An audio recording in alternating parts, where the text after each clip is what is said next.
YouTube here, this is Sincere Microphone 3 Productions, bringing you a new podcast for a new subject called the Sailor Moon Crystal Review. And like always, I'm going to speak very loudly, very clearly, and very slowly in case you don't understand me. Now, let's get into this latest episode of Sailor Moon Crystal, episode 29. Anyway, the way this episode started off is where it left off in the previous episode. Now, the same guys just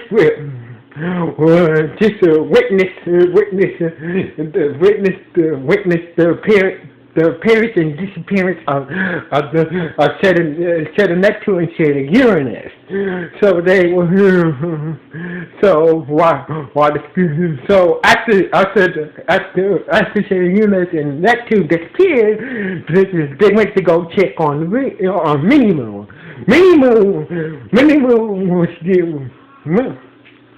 Mini Moon was getting killed by Hutaro, aka Sailor Saturn, for the energy that Cat Monster did, for that attack from that Cat Monster. Anyway, the Sailor Scout witnessed Hutaro heal Mini Moon's arm, and she put a handkerchief around her injury wound, even though she healed the one completely, she just wanted to make sure. Anyway, Hutaro was very grateful for Mini Moon and the rest of the Sailor Scouts, hopefully saving her from that cat monster, and tell her maybe we might meet again sometime. And said, "I'm going," and she went back into the building and to go find her father. So anyway, that's when the Sailor Scouts decided to go back to the command center and use the footage that turns out Mercury's computer recorded the appearance and disappearance of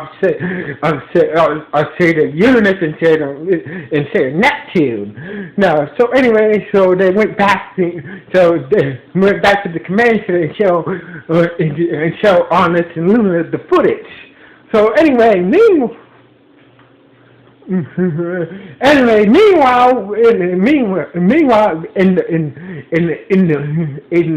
the Mugen school lab, we see Hutaro trying to walking down the hallway, but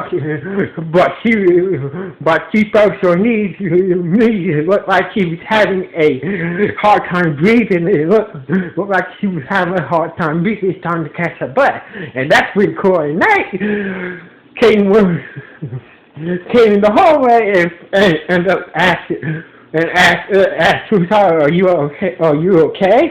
He's like, and Hutaro was like,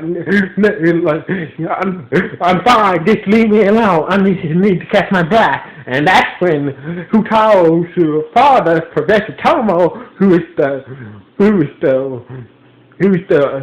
father of Mugen School, he showed up and told Hutaro, is like, "Hey, that's very rude. That's very rude. You don't have to talk to Corey like that." And I guess Tomo doesn't call her Corey, not just Corey. Anyway, Hutaro said the only reason why she's running about my house is because she's your assistant and she's trying to kiss your ass. So Hutaro finally caught her breath and just ran off. And Professor Tomo was like, "Oh, ever since her mother died, she's been kind of spoiled. It's like, don't worry about her, Kunari. Eventually, he will warm up to you. And Kunari and I was like, yeah, he will eventually. Anyway. So anyway, at the said command center, the Scots were showing an autonomous the foot up to the Neptune and to the Uranus. Now, after watching the footage, Luna and Oliver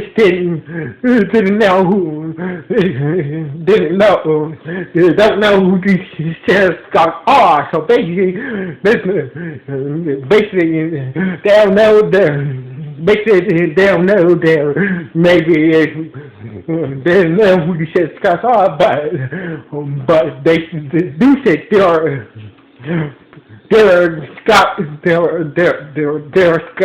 set of scouts that we haven't seen before and don't know about. So maybe these two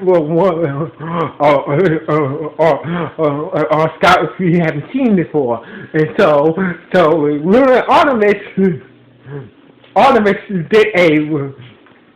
did a mass comparing of the footage and figure out who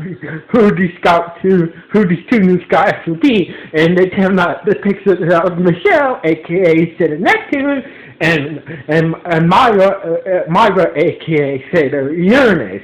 The police these two might be might be the two mystery Sailor Scouts. So, but the Scouts was not very sure that they may be they thought, Michelle, they think Michelle might be Neptune, but since they don't know that Myra is not a boy, they're not sure that they said Myra, since they don't know that Myra is not a boy, they were doubtful that Myra is Sailor Uranus. So anyway, we were thinking about Hutaro after she hit her arm. One day they meet again, and we can turn her favor. And as for Serena, she was thinking about Hutaro too. And so the other scouts, they're thinking maybe after seeing Hutaro's healing powers. Maybe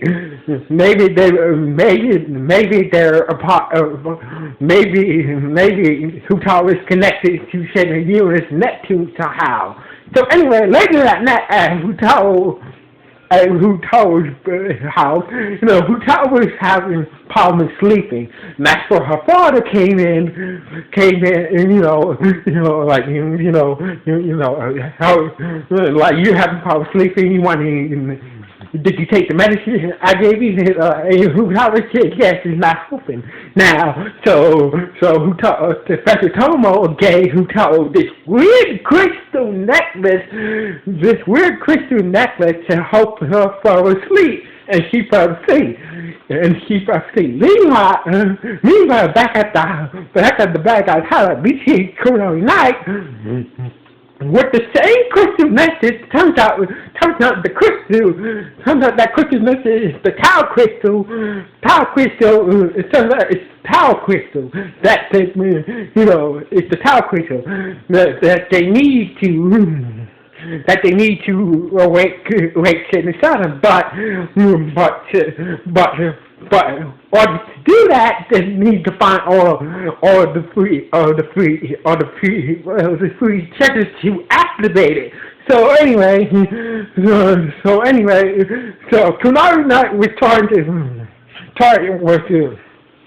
was looking for What you this power quick into evil water fountain and trying to find who has the free treasure. So far,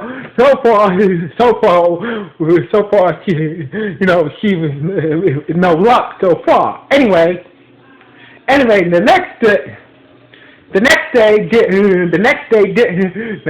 Gary, well, not the next day, I mean, that night when Kenoya dipped the crystal into the fountain and trying to find out where the other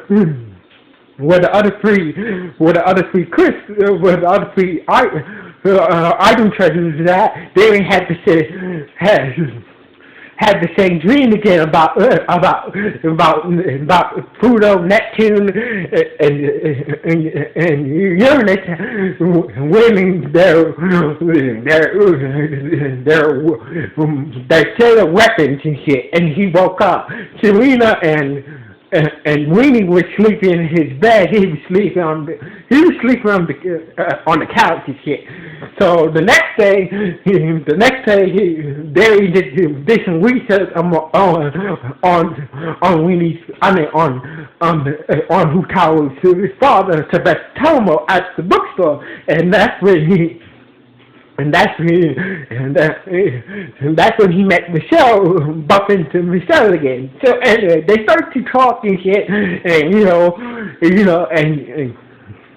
and she gave Gary 2 tickets to our concert that's coming up in a few days.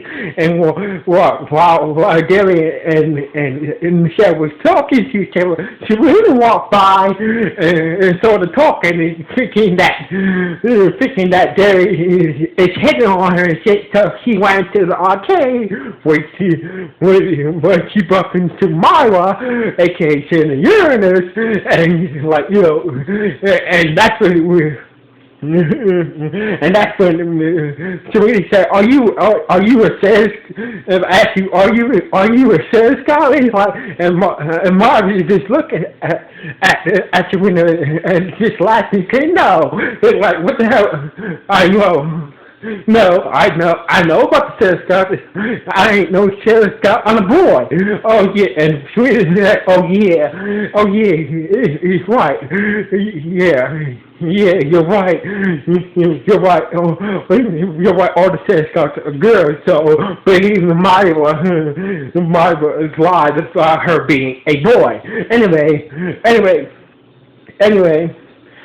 So anyway, that's when Ray Lita,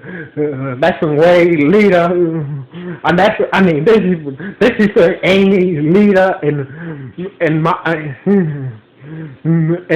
Maya showed up and told Myra to get out of the arcade. We don't trust you around. We don't trust you. And Myra was like, okay, whatever. Anyway, later at the ice cream shop, they were celebrating Weenie being Crash president and shit.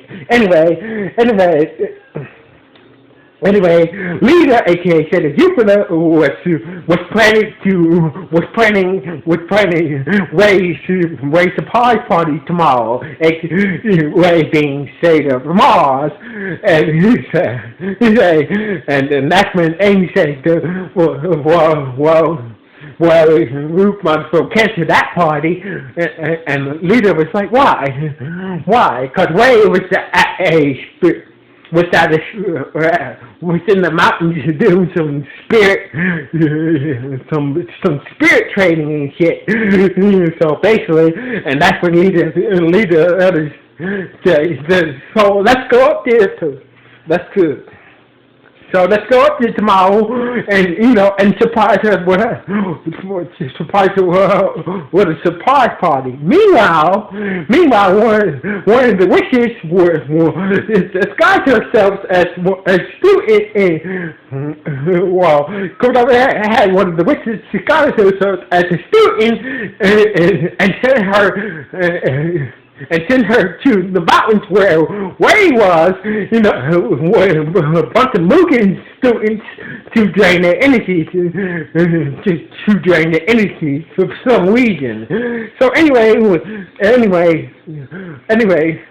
the other set got caught up with where they had a surprise party, where they had a surprise party. Now, the resort there. The resorts there in the mountains there, Mookie still has their own training camp and also a gymnasium where they bump into Myra, aka Uranus, again. So anyway, it turns out Uranus was teaching a judo class, and she trying to set a Jupiter to a judo fight, which Jupiter lost and shit, and the rest of the girls like how dare you put a girl just like that, and that's when Uranus is like, it doesn't matter. It doesn't matter if she was a girl or a dude. It doesn't matter if she's a girl or not.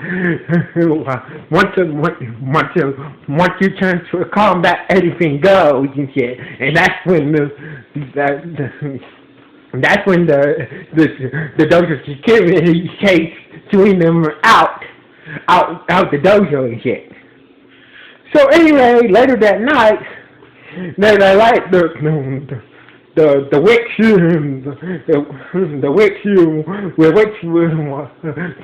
got all the Mugen schools at the camp retreat for a big bonfire and shit. She cast a spell on them that made black stars appear on their head. Turns out she was.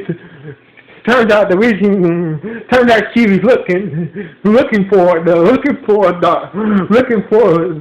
three treasures that is possessed by Neptune, Uranus, and Pluto. But so far she was not.